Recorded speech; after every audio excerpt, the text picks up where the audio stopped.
Welcome વિદ્યાર્થી મિત્રો, આગળના લેક્ચરમાં આપણે વિદ્યુત ક્ષેત્ર વિશે તમામ માહિતી મેળવી, એની વ્યાખ્યા જોઈતી, એનું સૂત્ર જોઈતું. ત્યારબાદ આપણે બિંદુવત વિદ્યુતભારનું વિદ્યુત ક્ષેત્ર મેળવ્યું હતું કે કોઈ બિંદુવત વિદ્યુતભાર Q હોય એને કારણે આપણે માનો કે આ P બિંદુ આગળ જે r અંતરે છે ત્યાં વિદ્યુત ક્ષેત્ર મેળવ્યું તો આપણે E બરાબર શું થાય, ત્યાં લાગતું કુલ બળના છેદમાં કુલ વિદ્યુતભાર, અથવા તો આ રીતે પણ લખાય કે E બરાબર આપણે બળનું સૂત્ર લખી અને E બરાબર મેળવ્યું હતું KQ ના છેદમાં r સ્ક્વેર.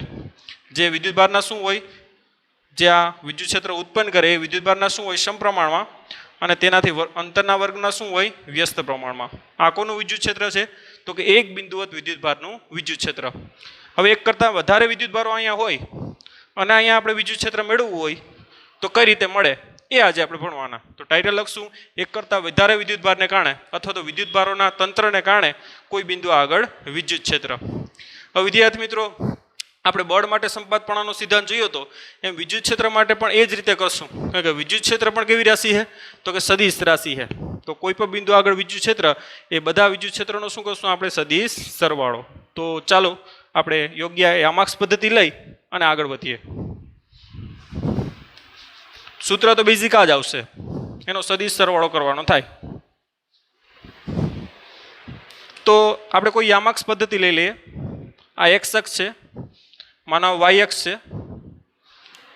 માનો કે બિંદુવત વિદ્યુતભાર એક Q1 છે જેનો સ્થાન સદિશ R1 છે, આ તમારે લખવાનું છે નીચે. કોઈ બિંદુવત વિદ્યુતભાર Q2 છે એનો સ્થાન સદિશ R2 છે, અપ ટુ બિંદુવત વિદ્યુતભાર એક Qn એનો સ્થાન સદિશ શું છે Rn.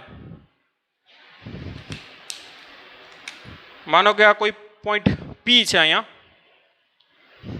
ત્યાં વિદ્યુત ક્ષેત્ર મેળવવું છે આપણે. તો કોને કોને કારણે વિદ્યુત ક્ષેત્ર અહીંયા મળતું હોય તો કે Q1 ને કારણે,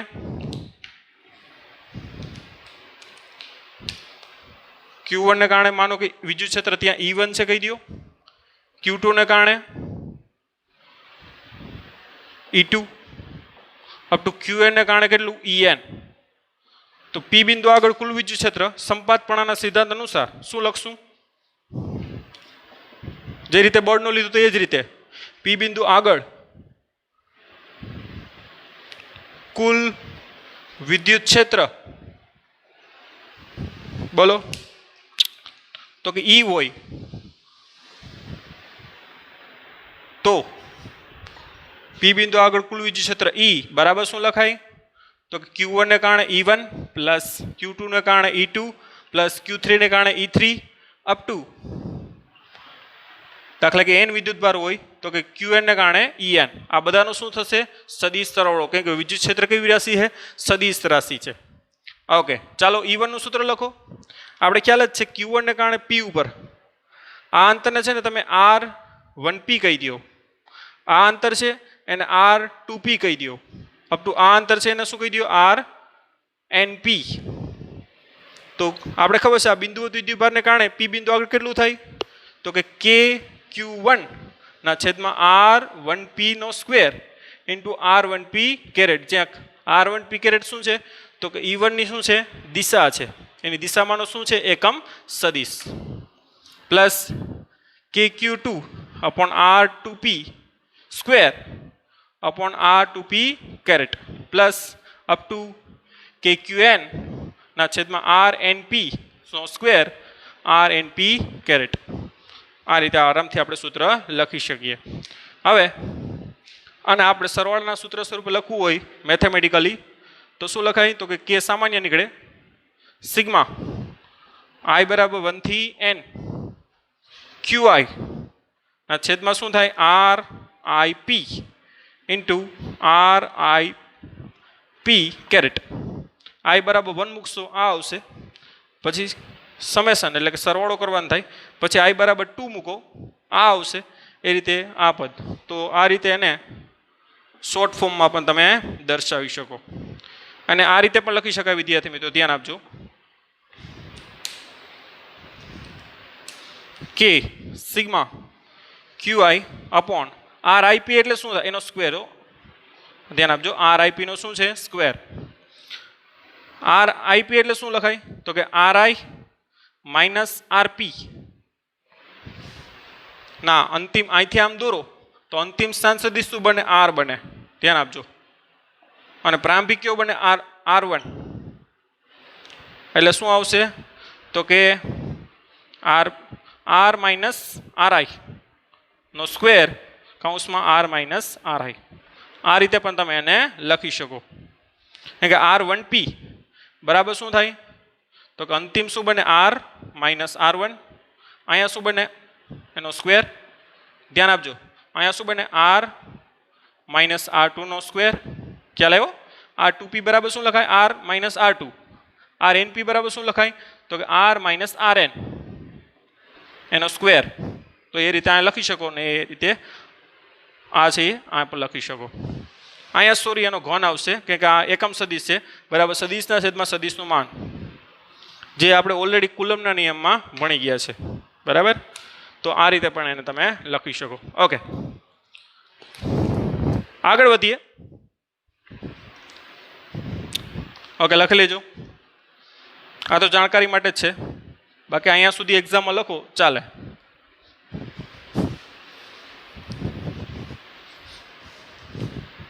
હવે આપણે વિદ્યુત ક્ષેત્રનો જે ભૌતિક અર્થ છે, physical sense of electric field, જે ઓલરેડી આપણે ભણી ગયા છે અને એના બેઝિક મેં તમને દાખલાઓ સાથે પણ એની સેન્સ આપેલી છે.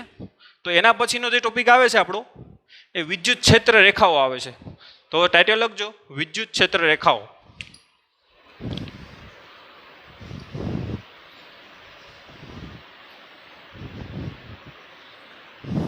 જેને આપણે ઇંગ્લિશમાં શું કહીએ? Electric field lines. તો વિદ્યુત ક્ષેત્ર રેખાઓ એ આપણે ઓલરેડી ધન વિદ્યુતભાર અને ઋણ વિદ્યુતભારની વિદ્યુત ક્ષેત્ર રેખાઓ ડ્રો કરી ગયા હતા. જ્યારે વિદ્યુત ક્ષેત્રના મહત્વના મુદ્દાઓની વાત કરી હતી ત્યારે આપણે કીધું હતું કે ધન વિદ્યુતભારમાંથી ક્ષેત્ર રેખાઓ શું નીકળતી હોય? બહાર નીકળતી હોય. અને ઋણ વિદ્યુતભારમાં શું થતી હોય? તો કે દાખલ થતી હોય 3 પરિમાણમાં. તો પાછા આપણે દોરીએ. ત્યારબાદ આપણે ધન અને ઋણ બંને બાજુમાં હોય તો ક્ષેત્રરેખા કેવી હોય? બે ધન બાજુમાં હોય તો ક્ષેત્રરેખા કેવી હોય? ત્યારબાદ એની લાક્ષણિકતા પણ આપણે ભણશું. તો પહેલાં આપણે અલગ અલગ વિદ્યુતભારોની ક્ષેત્રરેખાઓ જોઈએ જો, અને એની થોડીક સેન્સ આપણે મેળવીએ. ચાલો આપણે સ્ટાર્ટ કરીએ ઇનિશિયલથી. માનો કે આ ધન વિદ્યુતભાર પ્લસ Q છે. આપણે કીધું હતું કે દાખલા કે કોઈ બીજો ધન વિદ્યુતભાર લઈ આવો, જે હંમેશા ધન જ લઈ આવવાનો છે. આપણે +1 કુલમ પણ લઈ આવી શકો. તો એને શું લગાડશે? અપાકર્ષણ બળ. તો આ રીતે એની ક્ષેત્રરેખા થાય. જે પ્રમાણે બળ લગાડે ને એ પ્રકારે શું થાય? ક્ષેત્રરેખા. એટલે ક્ષેત્રરેખા છે ને બળનો માર્ગ છે. સૌપ્રથમ વિદ્યુત ક્ષેત્રરેખાઓની માહિતી માઇકલ ફેરેડે નામના વૈજ્ઞાનિકે આપી હતી. એક પ્રકારનું વિદ્યુતભારની આસપાસ ચિત્રાત્મક સ્વરૂપ છે. તો આ ક્ષેત્રરેખાઓ આપણે કોઈ પણ સાધન વડે જોઈ શકવાના નથી, પણ આ ક્ષેત્રરેખા શું દર્શાવે? કે અહીંયા વિદ્યુતભાર અહીંયા કે ગમે ત્યાં મૂકો એ વિદ્યુતભાર આ રીતે ગતિ કરશે. તો અહીંયા બળ વધારે લાગતું હોય કેમ કે આપણે ખબર છે E ચાલે છે 1/r². જેમ જેમ દૂર જશું એમ આ તીવ્રતા શું થતી જાય? વિદ્યુત ક્ષેત્રની ઘટતી જાય. માટે આ એરો મોટો, એનાથી આ નાનો, એનાથી આ નાનો. કેમ કે આ વસ્તુ છે ને એ મૂલ્ય દર્શાવે અને આ શું દર્શાવે? એની દિશા. તો મૂલ્ય ઘટતું જાય. જો દિશા એની એ રહેશે પણ મૂલ્ય શું થતું જાય? ઘટતું જાય. તો આ રીતે ધન વિદ્યુતભારમાંથી ક્ષેત્રરેખાઓ આ રીતે બહાર નીકળે, જેનો મતલબ કે અપાકર્ષણ બળ લાગે અને આ રીતે વિદ્યુતભાર ગતિ કરશે. તો વિદ્યુત ક્ષેત્રરેખાઓ છે એક પ્રકારનો વિદ્યુતભારનો શું છે? માર્ગ છે. કે જો અહીંયા વિદ્યુતભાર મૂકશો તો આ રીતે આમ જશે.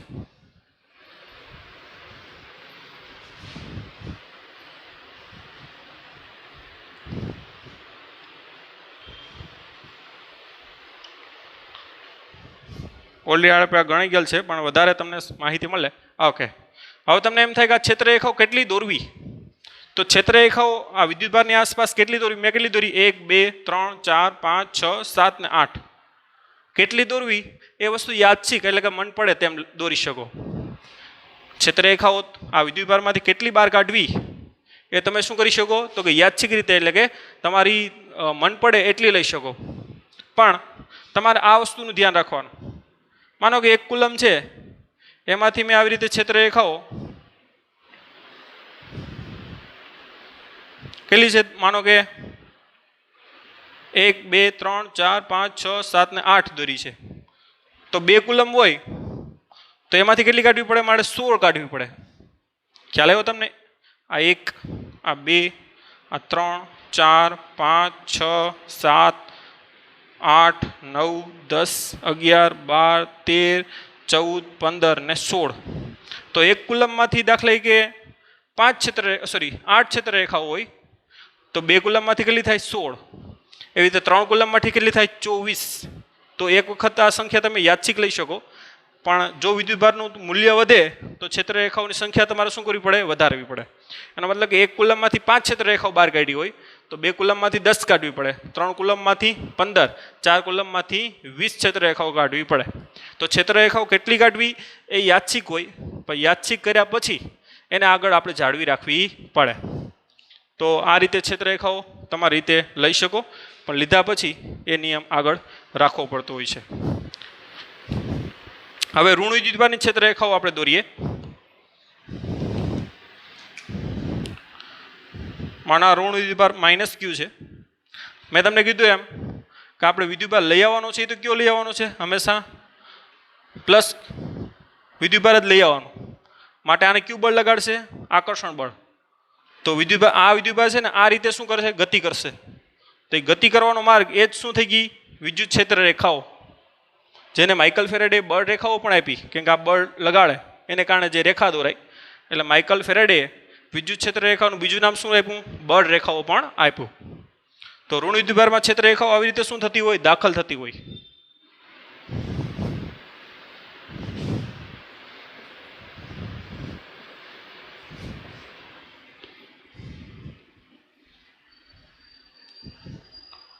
જેમ દૂર જાઓ એમ ક્ષેત્રરેખા ઘટતી જાય, એટલે આના એરા કરો. તો આવી રીતે ઋણ વિદ્યુતભારની ક્ષેત્રરેખાઓ દોરી શકો. હવે આપણે ધન અને ઋણ આ બંને નજીક રાખીએ તો ક્ષેત્રરેખાઓ કેવી હોય એ જોઈએ. ચાલો.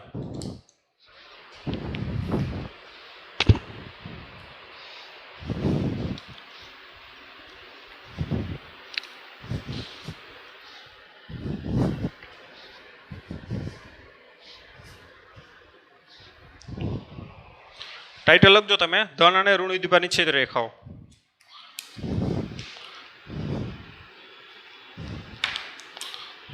માનો કે આ ધન વિદ્યુતભાર છે અને બાજુમાં શું રાખીએ આપણે? ઋણ વિદ્યુતભાર. ઓકે, તો આની ક્ષેત્રરેખાઓ ધ્યાન આપજો. હવે આ કોઈ વિદ્યુતભાર તમે અહીં મૂકો +Q. તમારો વિદ્યુતભાર હંમેશા કયો લેવાનો છે? પ્લસ. તો આ ધન અને આ ધન વચ્ચે શું લાગે? અપાકર્ષણ. અને અપાકર્ષણ ખબર છે, બે બિંદુઓને જોડતી શું લાગે? રેખામાં. એટલે આ વિદ્યુતભાર આમ જવાનું. હવે આ ધન અને ઋણ વચ્ચે શું લાગે? આકર્ષણ. એટલે એને કારણે પણ આમ છે. તો બંને બળોની દિશા સેમ થાય. એટલે આ વિદ્યુતભાર છે ને એ આ રીતે ગતિ કરશે જો આની વચ્ચે મૂકો તો. એટલે આ ક્ષેત્રરેખા આ રીતે થાય. તો આ વિદ્યુત ક્ષેત્ર, કેમ કે આ કોનો માર્ગ છે? તો કે જો વિદ્યુતભાર તમે મૂકો અહીંયા +Q તો એને આ રીતે માર્ગ ફોલો કરશે. તો એ જ તમારી શું થઈ ગઈ? ક્ષેત્રરેખા. તો તમે એમ પણ કહી શકો ધન વિદ્યુતભારમાં ક્ષેત્રરેખા બહાર નીકળે અને નજીકના ઋણ વિદ્યુતભારમાં શું થાય? દાખલ થાય. એનો મતલબ કે બીજો કોઈ વિદ્યુતભાર મૂકો તો આ રીતે આમ ગતિ કરે. હવે વિદ્યુતભાર અહીંયા મૂકો હોય, ધ્યાન આપજો, +Q. તો આ એને કેમ બળ લગાડે? આમ લગાડે. ધ્યાન આપજો. અને આ બળ આકર્ષી કેમ બે લગાડે? આમ લગાડે. ધ્યાન આપજો. જો આ +Q છે, આ માઇનસ, આમ આકર્ષી બળ લગાડે અને આમ અપાકર્ષી લાગે. તો પરિણામી બળ કઈ તરફ લાગે? તો કે આમ. હવે કોનું મૂલ્ય વધારે થાય? તો કે આનું મૂલ્ય વધારે થાય. એટલે પરિણામી બળ આ રીતે આમ લાગશે. એટલે વિદ્યુતભાર અહીંયા જશે.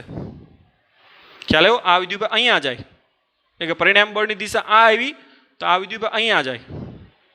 તો ત્યાં પણ પાછું આમ બળ લાગશે, એક આમ અને એક આમ. એટલે પાછો અહીંયા આવશે, પાછો અહીંયા આવશે. હવે પછી આ ઋણ વિદ્યુતભારનું બળ વધતું જાય એટલે આ બાજુ નમતો જાય. તો આ વિદ્યુતભાર છે ને અહીંયાથી આમ જશે આ બળને કારણે. બંનેના બળ જે લાગતા હોય, જો આની વાત કરું તો આ બળ આમ લાગશે અને આકર્ષણ બળ આમ લાગશે. તમારી બુકમાં કોઈ વસ્તુ આપી નથી પણ તમને ખ્યાલ આવે. હવે આ બળ વધારે હોય એટલે આની પરિણામી દિશા આમ થાય. એટલે આ પોઈન્ટ ઉપર આવી જાય. આ પોઈન્ટની વાત કરો તો અપાકર્ષણ આમ લાગે, આકર્ષણ આમ લાગે. એટલે પરિણામી બળ કઈ તરફ થાય? નીચે તરફ એની આવશે, કેમ કે આ બળ મોટું થાય, કેમ કે આ અંતર ઓછું, આ અંતર વધારે, માટે આ છે એ અહીંયા આવશે વિદ્યુતભાર. તો વિદ્યુતભાર છે ને એ આ માર્ગે ગતિ કરશે. જો તમે અહીંયા વિદ્યુતભાર મૂકો તમે, તો આ માર્ગે આમ ગતિ કરે. તો એની વિદ્યુત ક્ષેત્ર રેખા હવે આપણે દોરીએ, કે હવે આપણે કાઢી નાખીએ. આ સમજણ તમારા માટે ખાસ જરૂરી છે. તો અહીંયા વિદ્યુતભાર તમે મૂકો, માનો કે તો વિદ્યુતભાર આ રીતે આમ ગતિ કરે. ખ્યાલ આવ્યો તમને? આ રીતે. તો એ ક્ષેત્ર રેખા થઈ એની. એ રીતે નીચે પણ આવી રીતે દોરી શકો. હજી અહીંયા વિદ્યુતભાર હોય તો એ આ માર્ગે આમ ગતિ કરે. આવી રીતે ક્ષેત્ર રેખા છે બહાર કાઢી શકો. આ દૂર જઈને આમ થાય, ખબર પડી તમને? એટલે અહીં દાખલ થાય. આ દૂર જઈ આમ થઈ અને આ દાખલ થાય.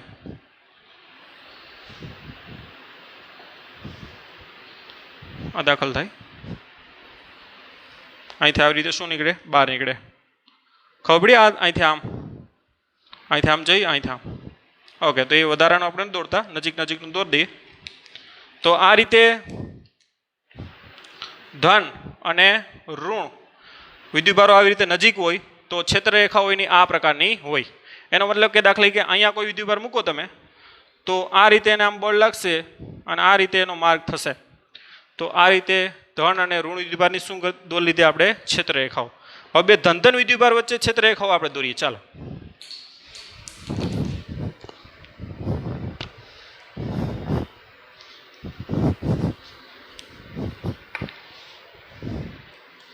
માનો કે આ કોઈ ધન વિદ્યુતભાર છે અને બાજુમાં એક બીજો ધન વિદ્યુતભાર મૂકી દઈએ, તો એની ક્ષેત્ર રેખાઓ કેવી હોય? હવે અહીંયા કોઈ વિદ્યુતભાર મૂકીએ આપણે, તો આ એને અપાકર્ષણ લગાડે. આ પણ એને શું લગાડે? અપાકર્ષણ.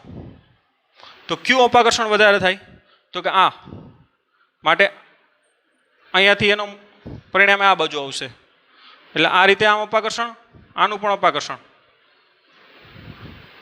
એટલે આની ક્ષેત્ર રેખા તમે દોરો તો આ પ્રકારની આવશે. કે ક્ષેત્ર રેખાઓ એકબીજાને શું કરશે? અપાકર્ષણ.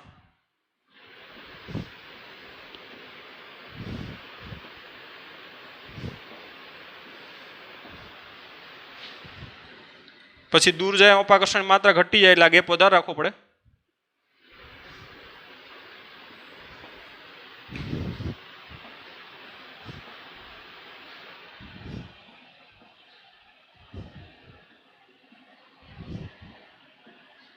તો આ રીતે ધન વિદ્યુતભારની ક્ષેત્ર રેખાઓ, ખ્યાલ છે કે બે ધનો વચ્ચે શું લાગે? અપાકર્ષણ. તો બીજો કોઈ ધન લઈ આવો તો આ ધન છે આ પણ અપાકર્ષણ લગાડે, આ પણ લગાડે, એટલે આમ જાય.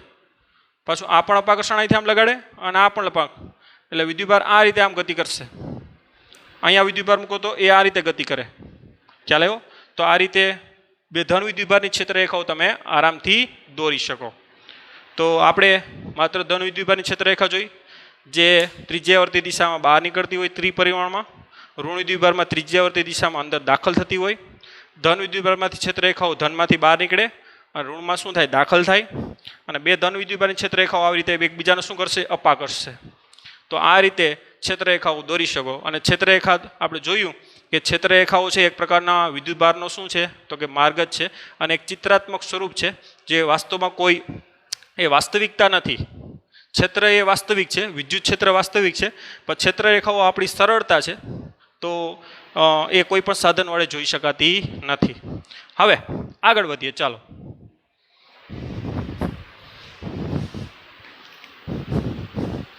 ક્ષેત્ર રેખાઓ કેટલી દોરવી એ પણ આપણે જોયું કે એ યાદચ્છિક છે. તમે ગમે એટલી ક્ષેત્ર રેખાઓ બહાર કાઢી શકો વિદ્યુતભારમાંથી. માનો કે કોઈ વિદ્યુતભાર છે, કોઈ ધન વિદ્યુતભાર, એની ક્ષેત્ર રેખાઓ આ રીતે આપણે દોરી શકીએ કે બહાર નીકળતી હોય.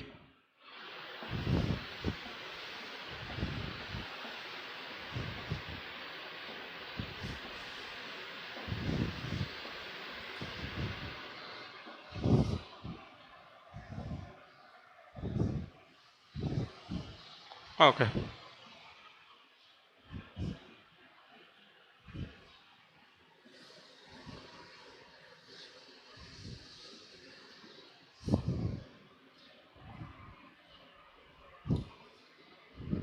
ઓકે, તો આ ધન વિદ્યુતભાર છે, એની ક્ષેત્રરેખાઓ આ રીતે શું નીકળતી હોય, બહાર નીકળતી હોય. હવે ખ્યાલ છે કે વિદ્યુત ક્ષેત્ર છે આપણે સૂત્રના સ્વરૂપમાં ભણી ગયા કે અંતરના વર્ગના શું હોય, વ્યસ્ત પ્રમાણ. એટલે જેમ તમે દૂર જશો એમ ક્ષેત્ર તમારું શું થાય, ઘટતું જાય.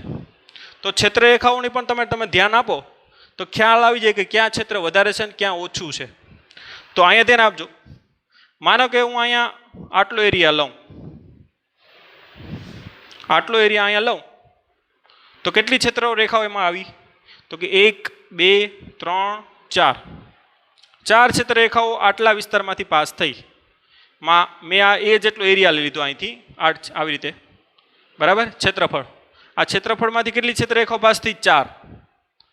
અને એટલો જ એરિયા હું અહીંયા લઉં એ જેટલો, તો એમાંથી માત્ર કેટલી ક્ષેત્રરેખા પાસ થઈ, એક જ. આમાંથી કેટલી થઈ, 4. આમાં કેટલી થઈ, 1. તો એનો મતલબ એ થાય કે ક્ષેત્રરેખાઓ જેટલી ગીચોગીચ હોય આપેલા વિસ્તારમાં ત્યાં વિદ્યુત ક્ષેત્ર કેવું હોય, પ્રબળ હોય. અને જ્યાં ક્ષેત્રરેખાઓ છૂટી છૂટી હોય ત્યાં ક્ષેત્ર કેવું હોય, તો કે નબળું હોય અથવા તો ઓછું હોય. અને આપણે ખ્યાલ છે કે અહીંયા અંતર ઓછું થાય માટે ક્ષેત્ર અહીં કેવું હોય, પ્રબળ હોય. માનો કે અહીં વિદ્યુત ક્ષેત્ર E1 હોય, અહીંયા વિદ્યુત ક્ષેત્ર E2 હોય, તો આપણે ખ્યાલ જ છે કે E1 is greater than E2.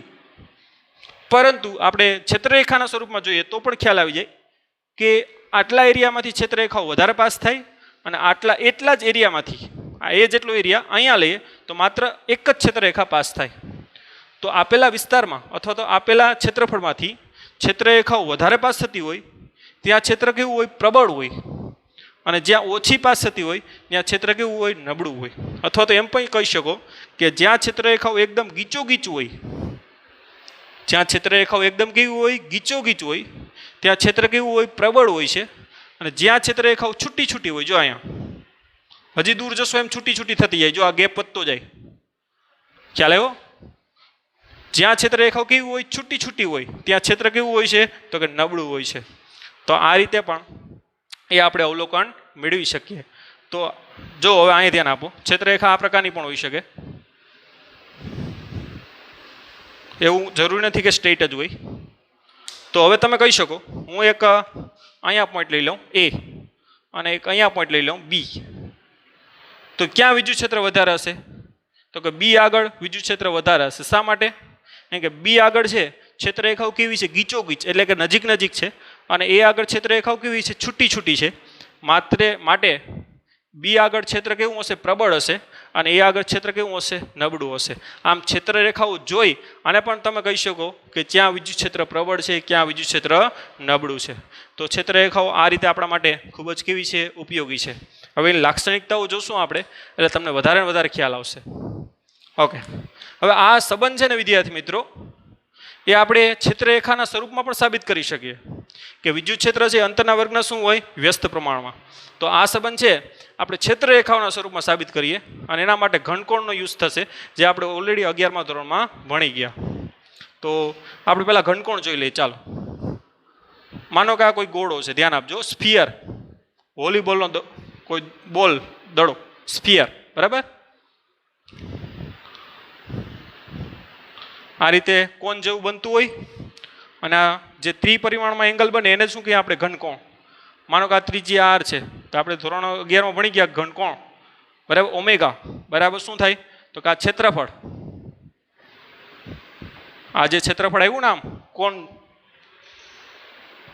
અને ક્ષેત્રફળના છેદમાં શું થાય, ત્રિજ્યાનો વર્ગ. તો એ ઘનકોણનું સૂત્ર આપણે ખ્યાલ હોવું જોઈએ. તો હવે ટાઇટલ લખો કે ક્ષેત્રરેખાઓના સ્વરૂપમાં અંતર સાથે વિદ્યુત ક્ષેત્રનો સંબંધ.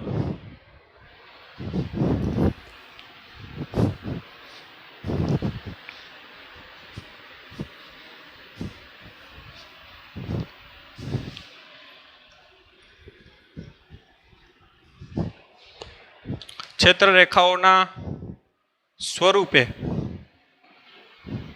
વિદ્યુત ક્ષેત્રનો અંતર સાથે સંબંધ, જે ઓલરેડી ખબર છે ઈ ચાલે છે 1/r² થાય, પણ આપણે સાબિત કરવાનું છે ક્ષેત્રરેખાના સ્વરૂપે. ચાલો, માનો કે કોઈ વિદ્યુતભાર છે અહીંયા Q, એની ક્ષેત્રરેખાઓ આપણે દોરીએ થોડાક વિસ્તારમાં જ. આમ તો ત્રિપરિમાણમાં બધી દિશાઓમાં હોય, આપણે થોડાક વિસ્તારમાં દોરીએ.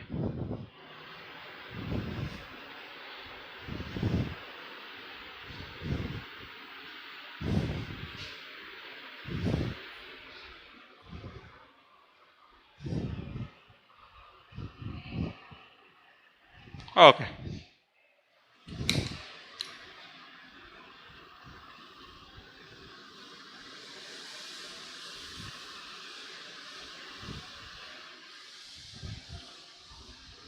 તમને ખ્યાલ આવી જાય કે આ ક્ષેત્રરેખાઓ ગીચોગીચ છે, એટલે અહીંયા ક્ષેત્ર કેવું હશે? એકદમ પ્રબળ. જેમ ક્ષેત્રરેખાઓ દૂર જાય એમ છૂટી છૂટી થતી જાય, એટલે ત્યાં ક્ષેત્ર કેવું હશે? નબળું.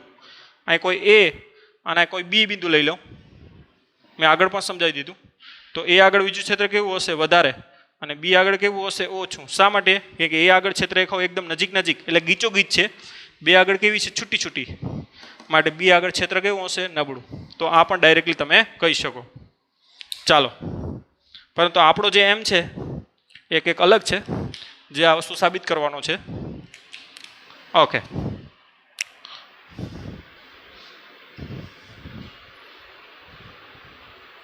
ચલો આપણે બ્લેક કરી દઈએ. અને આ એંગલ બને છે, માનો આ ત્રિપરિમાણમાં છે, ધ્યાન આપજો. આ વસ્તુ દ્વિપરિમાણમાં દોરી, પણ કેવી છે? આવી રીતે ત્રિપરિમાણમાં. અને માનો કે આ જે ઘનકોણ બને છે એ ઓમેગા બને છે. ઓકે, આ વિદ્યુત ક્ષેત્ર રેખાઓ છે. હવે આપણે અહીં એક એરિયા લઈ લઈએ આવી રીતે P1 આગળ, અને આની જે ત્રિજ્યા છે આ બિંદુવત વિદ્યુતભારથી એ કહી દો કે R1 છે. આની ત્રિજ્યા નહીં હો, ધ્યાન આપજો. આ તો આ રીતે હોય છે. અહીંથી જે આ ત્રિજ્યા છે એ કેટલી છે? R1. આનું ક્ષેત્રફળ છે આ P1 આગળ. આનું જે ક્ષેત્રફળ છે એ માનો કે A1 છે, આ ક્ષેત્રફળ. ઓકે,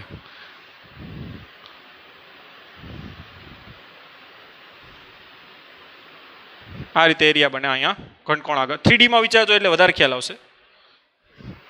આ માનો કે આ જે ત્રિજ્યા છે અહીંથી ટૂંકમાં અંતર એ R2 છે, અને P2 બિંદુ આગળ આનો જે એરિયા છે કેટલો છે? A2. ટૂંકમાં ક્ષેત્રફળ કેટલું છે આનું? A2. આ બંને A1 એરિયા A1 અને A2 એટલે ક્ષેત્રફળ A1 અને A2 માંથી પસાર થતી ક્ષેત્રરેખાઓની સંખ્યા સમાન છે. માનો કે આમાંથી પસાર થતી ક્ષેત્રરેખાઓની સંખ્યા N1 અને આમાંથી પસાર થતી ક્ષેત્રરેખાઓની સંખ્યા કેટલી? N2. જે સેમ છે, કારણ કે આપણે આકૃતિમાં જોઈ શકીએ કે N1 = N2. ચાલો, ઓકે. હવે હું તમને એક બીજી વસ્તુ પણ કહી દઉં કે વિદ્યુત ક્ષેત્ર રેખાઓના સ્વરૂપમાં પણ તમે વિદ્યુત ક્ષેત્રની વ્યાખ્યા આપી શકો કે ભાઈ 1 મીટર સ્ક્વેર એટલે 1 મીટર સ્ક્વેર ક્ષેત્રફળમાંથી પસાર થતી ક્ષેત્રરેખાઓની સંખ્યાને કારણે જે વિદ્યુત ક્ષેત્ર છે એને આપણે કહી શકીએ. તો વિદ્યુત ક્ષેત્રની વ્યાખ્યા વિદ્યુત ક્ષેત્ર રેખાઓના સ્વરૂપમાં આપી શકાય. કઈ રીતે? તો કે આપેલ ક્ષેત્રફળમાંથી, ધ્યાન આપજો, એકમ ક્ષેત્રફળમાંથી એટલે કે 1 મીટર સ્ક્વેર ક્ષેત્રફળમાંથી આ ક્ષેત્રફળને લંબ પસાર થતી ક્ષેત્રરેખાઓની સંખ્યાને શું કહેવાય? તે બિંદુ આગળનું શું કહેવાય? વિદ્યુત ક્ષેત્ર. શું બોલ્યા આપણે? તો કે એકમ ક્ષેત્રફળમાંથી એટલે કે 1 મીટર સ્ક્વેરમાંથી ક્ષેત્રફળને કેવું? લંબ પસાર થતી ક્ષેત્રરેખાઓની સંખ્યાને શું કહેવાય? તો કે ત્યાંનું શું કહેવાય? વિદ્યુત ક્ષેત્ર. આ રીતે ક્ષેત્રરેખાઓના સ્વરૂપમાં વિદ્યુત ક્ષેત્રની વ્યાખ્યા આપી શકો. શું બોલ્યા આપણે? ત્રીજી વખત રિપીટ કરીએ તો કે એકમ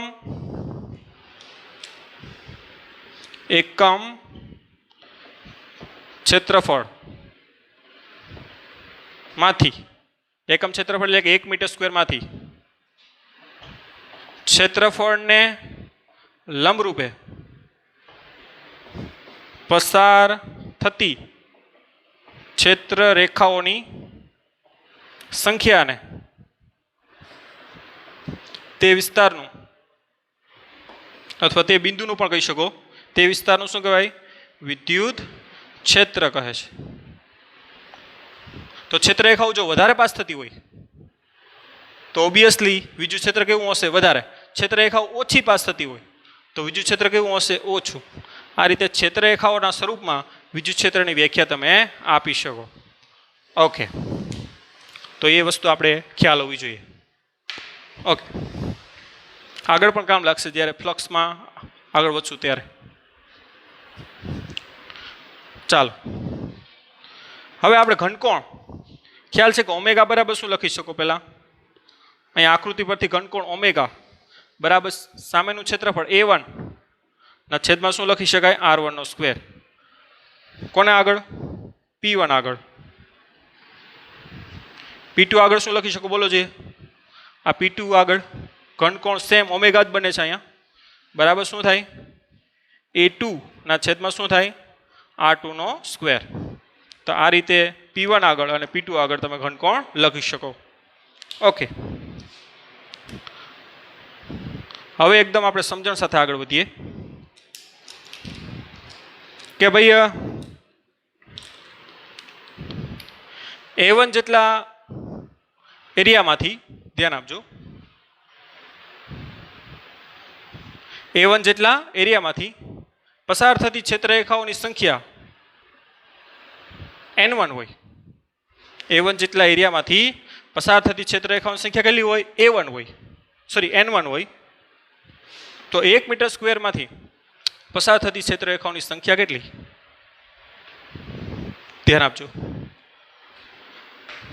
A1 જેટલા એરિયામાંથી પસાર થતી ક્ષેત્રરેખાઓની સંખ્યા કેટલી છે? N1. A1 જેટલા ક્ષેત્રફળમાંથી પસાર થતી ક્ષેત્રરેખાઓની સંખ્યા N1. તો 1 મીટર સ્ક્વેરમાંથી પસાર થતી ક્ષેત્રરેખાઓની સંખ્યા કેટલી? અને 1 મીટર સ્ક્વેરમાંથી પસાર થતી ક્ષેત્રરેખાઓની સંખ્યાનું શું કહીએ? વિદ્યુત ક્ષેત્ર પણ સિમ્બોલ આપી શકો, સંખ્યા મૂકવાની જરૂર નથી. ખ્યાલ આવ્યો?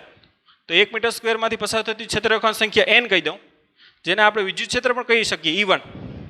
અહીંયા આગળનું ખ્યાલ આવ્યો તમને? તો E1 બરાબર શું થાય? તો કે પેલું છેદમાં N1 ના છેદમાં શું આવશે? A1. તો આ આવી ગયું P1 આગળનું વિદ્યુત ક્ષેત્ર. હવે P2 આગળનું વિદ્યુત ક્ષેત્ર મેળવવું હોય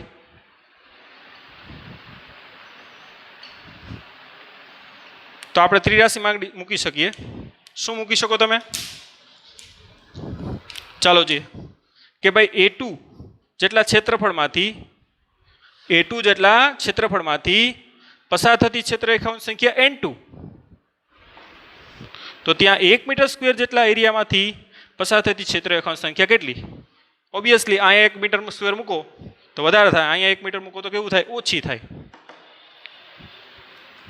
તો એ સંખ્યા છે કે માનો કે N' હોય તો N' બરાબર શું લખી શકો? વિદ્યુત ક્ષેત્ર E2.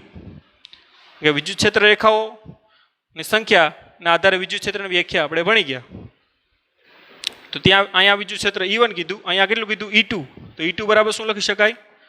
તો કે N2 1 ગુણ્યા N2 ના છેદમાં A2. પેલું હોય ક્યાં જાય? છેદમાં. એટલે N2 ના છેદમાં શું લખાય? A2. ઓકે, પાછું આપણે જોઈ લઈએ વિદ્યાર્થી મિત્રો. P1 આગળ શું કીધું આપણે? કે A1 જેટલો એરિયા હોય, ક્ષેત્રફળ હોય, તો પસાર થતી ક્ષેત્રરેખાઓની સંખ્યા કેટલી? N1. તો 1 મીટર સ્ક્વેરમાંથી પસાર થતી ક્ષેત્રરેખાઓની સંખ્યા કેટલી? તો 1 મીટર સ્ક્વેરમાંથી કીધું ને મેં, જે ક્ષેત્રરેખાઓની સંખ્યા પાસ થાય એને ત્યાંનું શું કહેવાય? વિદ્યુત ક્ષેત્ર. એટલે આનો સિમ્બોલ મેં વિદ્યુત ક્ષેત્રનો જ આપી દીધો. એવી રીતે E2 બરાબર શું થાય? N2 ના છેદમાં A2. હવે આપણે ખ્યાલ છે, હવે N1 બરાબર શું છે? N2. ક્ષેત્રરેખાઓની સંખ્યા કેવી છે? આ સેમ આપેલ એરિયામાંથી. માટે N1 ની કિંમત શું થાય? અહીંયા E1 A1 બરાબર શું થાય? E2 A2. E1 A1 એટલે શું છે? ધ્યાન આપજો, અહીંથી કિંમત મૂકો. A1 ની કિંમત શું થાય? Omega into R1 square. અને અહીંયાથી A2 ની કિંમત શું થાય? Omega into R2 square. તો ચાલો બંનેની કિંમત મૂકી દઈએ, A1 અને A2 ની. જોઈ લેજો. A1 એટલે omega into R1 square into E2.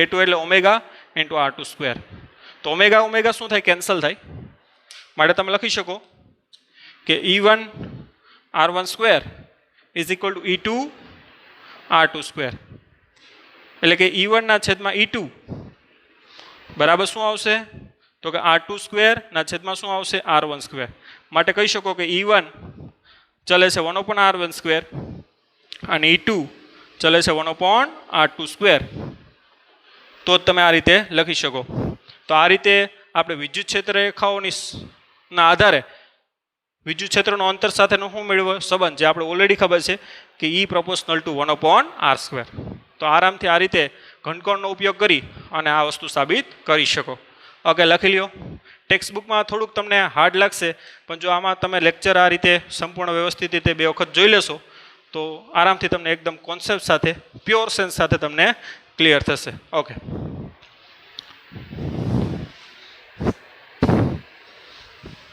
હવે આપણે આગળ વધીએ હવે જે આપણો આજનો લાસ્ટ ટોપિક છે વિદ્યુત ક્ષેત્ર રેખાઓની લાક્ષણિકતા તો આ તમામ ટોપિક ભણ્યા એને આધારે જ વિદ્યુત ક્ષેત્ર રેખાઓની લાક્ષણિકતા આપણે આરામથી કહી શકશું તો ટાઇટલ લખજો અતિ મહત્વનો ટોપિક અને આઈએમપી ટોપિક વિદ્યુત ક્ષેત્ર રેખાઓની લાક્ષણિકતા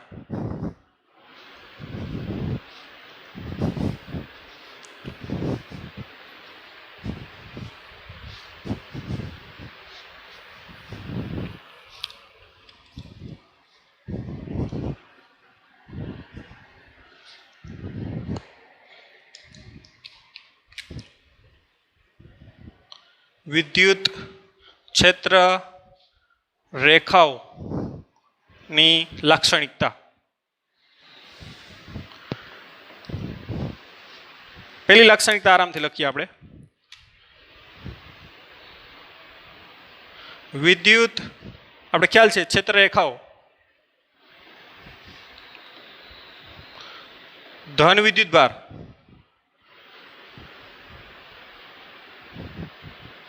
માંથી બહાર નીકળે છે અને નજીકના ઋણ વિદ્યુત ભારમાં શું થાય એ દાખલ થાય ઓકે વિદ્યુત ક્ષેત્ર રેખાઓ ધન વિદ્યુત ભારમાંથી આપણે ખ્યાલ છે કે બહાર નીકળે છે અને નજીકના જ ઋણ વિદ્યુત ભારમાં શું થાય એ દાખલ થાય આકૃતિ સ્વરૂપે પણ કહી શકીએ આપણે કે આ ધન વિદ્યુતભાર અને આ ઋણ તો ધન વિદ્યુતભારમાંથી ક્ષેત્રરેખા બહાર નીકળે અને નજીકના ઋણ વિદ્યુતભારમાં ક્ષેત્રરેખાઓ શું થાય દાખલ થાય ઓકે પછી નેક્સ્ટ જોઈએ આપણે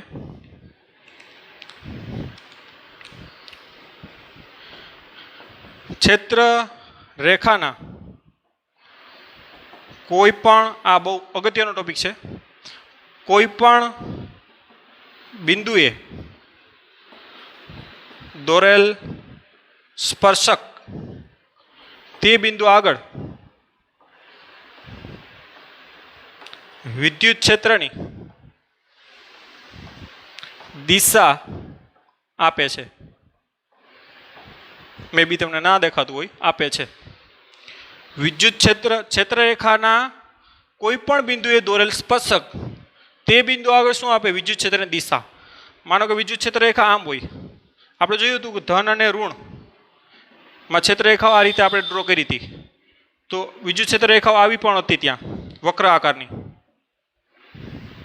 તો આની દિશા કઈ વિદ્યુત ક્ષેત્રની દિશા કઈ તો તમને ખ્યાલ છે કે અલગ અલગ બિંદુ આગળ વિદ્યુત ક્ષેત્રની દિશા કેવી થાય અલગ અલગ થાય એટલે વિદ્યુત ક્ષેત્રની દિશામાં અનંત કહી શકો તમે પણ જે તે બિંદુ આગળની દિશા કઈ હોય તો કે તે બિંદુ દોરેલા સ્પર્શકની દિશામાં સ્પર્શક હંમેશા ત્રિજ્યાને કેવું હોય લંબ તો આ બિંદુ આગળ વિદ્યુત ક્ષેત્રની દિશા કઈ થાય સ્પર્શકની દિશામાં આ રીતે આ બિંદુ આગળ તો કે સ્પર્શકની દિશામાં તો વિદ્યુત ક્ષેત્ર રેખાના કોઈ પણ બિંદુએ વિદ્યુત ક્ષેત્રની દિશા કઈ તરફ થશે તો કે તે બિંદુએ દોરેલા સ્પર્શકની દિશામાં તો આ ખાસ આ છે આપણા માટે મહત્વનો છે ઓકે નેક્સ્ટ સ્થિર બિંદુવત અથવા તો એમ ટર્મ લખી શકો સ્થિર વિદ્યુત ભાર ની ક્ષેત્ર રેખાઓ ક્યારેય બંધગાળા રચતી નથી. બહુ અગત્યનું છે, સમજવાનું છે ખાસ. શું કહેવા માગે છે? ગોખવાનું નથી, ગોખવાથી કોઈ એનો મિનિંગ છે નહીં. ઓકે, આના ઉપરથી નીટમાં ક્વેશ્ચન પણ પૂછાતા હોય. પહેલાં તો સ્થિર વિદ્યુતભાર શા માટે આ શબ્દ રાખ્યો એનો મિનિંગ પછી જોઈએ. માનો કે આ વિદ્યુતભાર છે સ્થિર ક્યુ, એની ક્ષેત્રરેખાઓ બંધગાળા ના રચે. એનો મતલબ કે ક્ષેત્રરેખા આપણે ખબર છે ધનમાંથી બહાર નીકળે અને પાછી આવી રીતે ધનમાં કોઈ દી દાખલ થાય નહીં. ક્ષેત્રરેખા ધનમાંથી બહાર નીકળીને ધનમાં દાખલ ના થાય, આવો બંધગાળો રચે નહીં. હવે આરામથી આને તમે જોઈ શકો. અહીંયા કોઈ રોકેટ સાયન્સ નથી કે ભાઈ આનો મતલબ જ ખ્યાલ છે કે આ ધન હોય, આ ધનને શું લગાડે? અપાકર્ષણ. તો એ આમ જ જવાનું છે. ધન વચ્ચે અપાકર્ષણ લાગે ને પાછું આકર્ષણ લાગે એવું પોસિબલ નથી. તો ક્ષેત્રરેખા બંધગાળા રચે. માનો કાંઈ ધન વિદ્યુતભાર તમે લઈ આવ્યા તો શું લાગે? અપાકર્ષણ. એ જ આપણે ખબર છે વિદ્યુત ક્ષેત્રરેખા. હવે અહીંયાથી પાછું આકર્ષણ લાગે. આમ આ ધન વચ્ચે આકર્ષણ લાગે ના, ધન વચ્ચે હંમેશા શું લાગે? અપાકર્ષણ. તો આ લૂપ રચે એનો મતલબ કે ધન વચ્ચે આકર્ષણ લાગે, જે શક્ય છે તો કે નથી. માટે ક્ષેત્રરેખાઓ આવી રીતે કોઈ દી બંધગાળા રચે નહીં. ઓકે, એ વસ્તુ ખ્યાલ આવી ગયો પ્રોપર સેન્સથી. અને આમ લખ્યું કે સ્થિર વિદ્યુતભારની, આ વિદ્યુતભાર કેવું હોય? સ્થિર હોય. તો જો વિદ્યુતભાર ગતિ કરતો હોય તો એનો મતલબ કે બંધગાળા રચે? તો કે યસ, રચે. જ્યારે વિદ્યુતભાર કેવું કરતું હોય? ગતિ કરતો હોય. ત્યારે મેં ચેપ્ટરની શરૂઆતમાં કીધું કે શું રચે? ચુંબકીય ક્ષેત્રરેખાઓ રચાય. અને ચુંબકીય ક્ષેત્રરેખાઓ શું રચી શકે? બંધગાળા રચી શકે. એટલે સ્થિર વિદ્યુતભારની આસપાસ માત્ર શું હોય? તો કે વિદ્યુત ક્ષેત્ર હોય. જે વિદ્યુત ક્ષેત્રરેખાઓ કોઈ બંધગાળા ના રચે. પણ વિદ્યુતભાર ગતિ કરતો હોય તો આગળ વિદ્યુત ક્ષેત્ર નહીં, પણ આસપાસ શું હોય? ચુંબકીય ક્ષેત્ર. અને ચુંબકીય ક્ષેત્રરેખાઓ શું રચી શકે? બંધગાળા રચી શકે. તો આ રીતે સ્થિર વિદ્યુતભાર શબ્દનો મિનિંગ અહીંયા રાખવો એ આપણા માટે ખૂબ જ કેવો છે? જરૂરી છે. કે કાંઈ ક્ષેત્રરેખાઓ આપી, ક્ષેત્રરેખાઓ એ વિદ્યુત ક્ષેત્રરેખાઓ પણ હોઈ શકે અને ચુંબકીય ક્ષેત્રરેખાઓ પણ હોઈ શકે. તો સ્થિર વિદ્યુતભારની આસપાસ માત્ર વિદ્યુત ક્ષેત્રરેખા હોય જે બંધગાળા રચે નહીં. પણ જો ગતિમાન વિદ્યુતભાર હોય તો આસપાસ ચુંબકીય ક્ષેત્રરેખા હોય અને એ બંધગાળા રચશે, જે આગળ આપણે જોશું. તો આવી રીતે એક એક શબ્દનો શું હોય છે? મિનિંગ હોય છે, જે સમજવું આપણા માટે ખૂબ જ કેવું છે? જરૂરી છે. તો જ તમને આના ઉપરથી જે ક્વેશ્ચનો પૂછાય JEE નીટમાં એ તમને આવડી શકે. ઓકે, 3 લખી લ્યો. આગળ આપણે જોઈએ. ઓકે,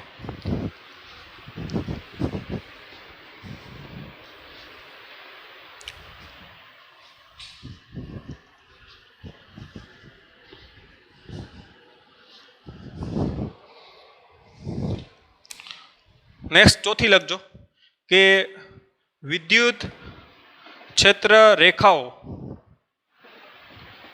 ક્યારેય એકબીજાને સ્પર્શતી નથી. સ્પર્શે તો જે છેદન બિંદુ છે ત્યાં બે સ્પર્શક મળે, જે બે દિશાઓનું શું કરે? સૂચન કરે, જે શક્ય નથી, જે લખવાની જરૂર નથી પણ આપણે સમજી લઈએ. આ વિદ્યુત ક્ષેત્ર રેખા છે માનો કે એક, અને આવી રીતે કોઈ બીજી છે. તો આ બંને ક્ષેત્રરેખાઓ છે ક્યારેય એકબીજાને સ્પર્શે નહીં.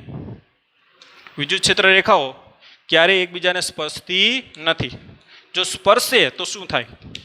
તો જે બિંદુ આગળ સ્પર્શે ને ત્યાં એક સ્પર્શક આ પણ થાય અને એક સ્પર્શક આ પણ થાય, જે એક જ ક્ષેત્રરેખાની કેટલી? તો કે બે દિશાઓનું શું કરે? સૂચન કરે, E1 અને E2. માનો કે એક ક્ષેત્ર આમ છે તો આમ તમે સ્પર્શક દોરી શકો, બરાબર? દિશા ગમે તેમ લ્યો, E2. તો એક જ બિંદુ આગળ ધ્યાન આપજો, વિદ્યુત ક્ષેત્રની કેટલી દિશા થાય? તો કે બે દિશા થાય. તો એક જ બિંદુ આગળ વિદ્યુત ક્ષેત્રની બે દિશા શક્ય છે? તો કે નથી. દિશા હંમેશા એક જ હોય. કોઈ પણ દિશા હંમેશા જે તે બિંદુ આગળ કેવી હોય? એક જ હોય. એક બિંદુ આગળ બે દિશા ના થાય. ખ્યાલ આવ્યો તમને? અલગ અલગ બિંદુ આગળ એની દિશા અલગ અલગ હોઈ શકે, પણ એક જ બિંદુ આગળ એની દિશા એક જ હોય ને. તો અહીંયા દિશા કેટલી થાય? જો બે સ્પર્શક મળે, આનો સ્પર્શક અને આનો સ્પર્શક. તો એક જ બિંદુ આગળ વિદ્યુત ક્ષેત્ર રેખાઓની દિશા કેટલી છે? 2, જે શક્ય નથી. માટે વિદ્યુત ક્ષેત્ર રેખાઓ ક્યારેય એકબીજાને સ્પર્શતી નથી. તમારે આનું રીઝન લખવાની કોઈ જરૂર નથી. તમારે જો ટોપિક પૂછાય તો આ એટલું જ લખો તો ચાલશે. ઓકે, પછી નેક્સ્ટ આપણે ઓલરેડી આગળના ટોપિકમાં હમણાં જ ભણ્યા કે આપેલ વિસ્તારમાં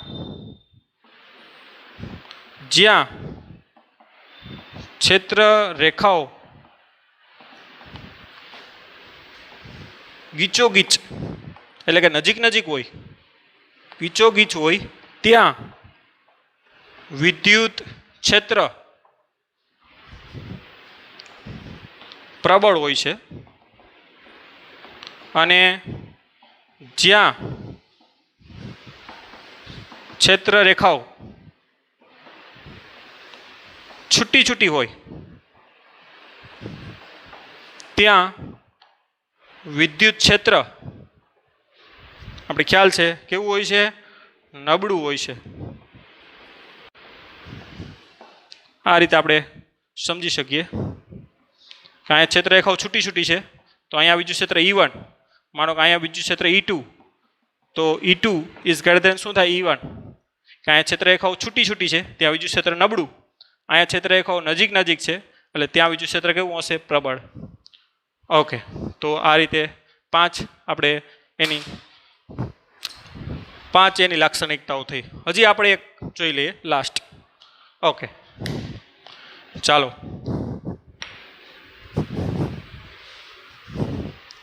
વિડીયો સ્ટોપ કરી અને આરામથી તમે લખતા જજો.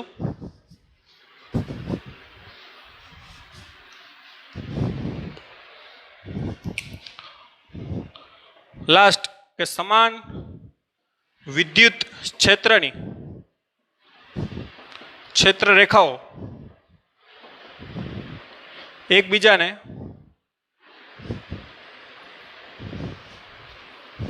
સમાંતર અને સમાન અંતરે હોય છે. ઓકે, ધ્યાન આપજો. આ પણ આપણા માટે ખૂબ જ ઉપયોગી છે કારણ કે જ્યારે પણ હવે અલગ અલગ આકૃતિ જોઈએ તો આપણે ખ્યાલ આવી જોઈએ છે કે આ વિદ્યુત ક્ષેત્ર સમાન છે કે અસમાન. તો સમાન વિદ્યુત ક્ષેત્ર હોય, કોને સમાન વિદ્યુત ક્ષેત્ર કહેવાય? તો કે અલગ અલગ બિંદુ આગળ વિદ્યુત ક્ષેત્ર સમાન હોય ને એવા વિદ્યુત ક્ષેત્રને શું કહેવાય? સમાન વિદ્યુત ક્ષેત્ર. એની ક્ષેત્ર રેખાઓ કઈ રીતે દોરવી? તો કે એની ક્ષેત્ર રેખાઓ એકબીજાને કેવી હોય? આવી રીતે સમાંતર. ધ્યાન આપજો.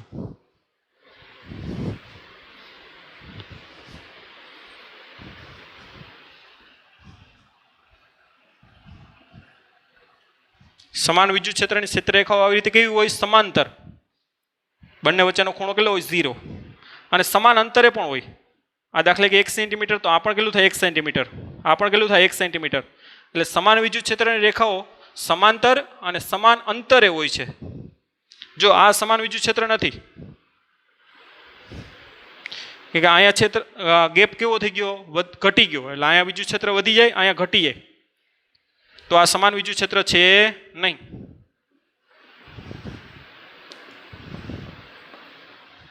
બરાબર? પણ આ કેવું છે? સમાન વિદ્યુત ક્ષેત્રની ક્ષેત્ર રેખાઓ. હવે આવી રીતે તમે જોવો તો તમને ખ્યાલ આવી જાય કે આ કેવું વિદ્યુત ક્ષેત્ર છે? સમાન વિદ્યુત ક્ષેત્ર છે. તો સમાન વિદ્યુત ક્ષેત્રની ક્ષેત્ર રેખાઓ એકબીજાને સમાંતર પણ હોય અને સમાન અંતરે પણ આ રીતે હોય. આમાં અંતર સેજ ઘટી ગયું. તમે કહેશો સાહેબ તમે બોલો છો એ પ્રમાણે કરતા નથી. Sorry dear student. ઓકે, તો અહીંયા વિદ્યુત ક્ષેત્ર, અહીંયા અહીંયા અહીંયા આ દરેક પોઈન્ટ આગળ વિદ્યુત ક્ષેત્ર કેવું હશે? તો કે સમાન હશે. તો આ રીતે તમે ડ્રો કરી શકો. આપણે ખબર છે આ બિંદુ હતી દ્વિભાર, એમાં જોઈ શકો કે એની ક્ષેત્ર રેખાઓ આવી રીતે સમાંતર પણ નથી અને સમાન અંતરે પણ નથી. એટલે ખ્યાલ આવીએ કે અહીંયા ક્ષેત્ર વધારે છે, અહીંયા ક્ષેત્ર ઓછું છે. તો આ અસમાન વિદ્યુત ક્ષેત્ર છે. કેવું છે? આ અસમાન વિદ્યુત ક્ષેત્ર. એટલે કે અલગ અલગ બિંદુ આગળ વિદ્યુત ક્ષેત્ર અલગ અલગ હોય. અહીંયા વધારે હોય, એના કરતાં અહીંયા ઓછું, એના કરતાં અહીંયા ઓછું, એના કરતાં અહીંયા ઓછું. તો આ રીતે ક્ષેત્રરેખા જોઈ આના પણ ડાયરેક્ટ કહી શકો કે વિદ્યુત ક્ષેત્ર અસમાન છે કે સમાન છે. ઓકે, તો એ રીતે આપણા માટે આકૃતિ લેવલે આ જે લાક્ષણિકતા છે એ આગળના ટોપિકો માટે આપણે કેવી છે, અગત્યની છે. ઓકે, તો અહીંયા સુધી વિદ્યાર્થી રાખીએ. આજે આપણે શું જોયું તો કે અલગ અલગ વિદ્યુતભારના તંત્રોને કારણે વિદ્યુત ક્ષેત્ર જોયું સંપાતપણાના સિદ્ધાંતથી. ત્યારબાદ ભૌતિક અર્થ તો આપણે ઓલરેડી ભણી જ ગયા છે. પછી શું આવ્યું તો કે વિદ્યુત ક્ષેત્ર રેખાઓ કેવી રીતે દોરવી, ધનની જોઈ, ઋણની જોઈ, બે ધન વિદ્યુતભાર નજીક રાખીએ જોઈ, એક ધન અને એક ઋણ રાખ્યો એની ક્ષેત્ર રેખાઓ આપણે દોરી. ત્યારબાદ આપણે ઘનકોણનો ઉપયોગ કરી અને ક્ષેત્ર રેખાઓનો સાથે વિદ્યુત ક્ષેત્રનો અંતર સાથેનો શું જોયો, સંબંધ જોયો. અને ત્યારબાદ વિદ્યુત ક્ષેત્ર રેખાઓની શું જોઈએ, આજે લાક્ષણિકતા. તો આજનો જે લેક્ચર છે એ ખૂબ જ આપણા માટે કેવો છે, ઉપયોગી છે આગળની સ્ટડી માટે. તો વ્યવસ્થિત આની સ્ટડી કરો, હોમવર્ક કરો. Bye bye, take care, have a nice day, C you next lecture.